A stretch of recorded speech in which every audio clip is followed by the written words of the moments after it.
Imiryango ifite ikibazo c'ubugumba n'indi migwi y'abagwayi nibo bagiye gufashwa n'ivuriro Life Focus Lab and Clinic. Ibi vyavuze mu gihe hariko haratega umukono ku masezerano yo gukorana hagati y'iryo vuriro n'ikigo Semao Afya Bora. Nk'uko vyashikirijwe n'urongoye Life Focus Lab and Clinic, ngo iryo vuriro ryifuza ko abarundi bose bashikirwa n'ubuvuzi bwiza harimwo n'abafise amikoro make. Que toute la population burundaise soit capable de se faire soigner.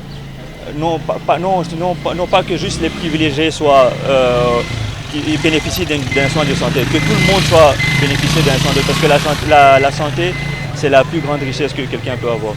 Bamwe mu banyagihugu bashatse kumenya ico iryo vuriro ritegekanya ku kijanye n'abagwayi baba basanzwe bakorana n'amashirahamwe yo kuvuzanya. Kuri ico kibazo abaserukiye Focus Lab and Clinic bamenyesha ko abagwayi ata kibazo bazogira kuko hari amashirahamwe yo kuvuzanya mwamwe basanzwe bakorana.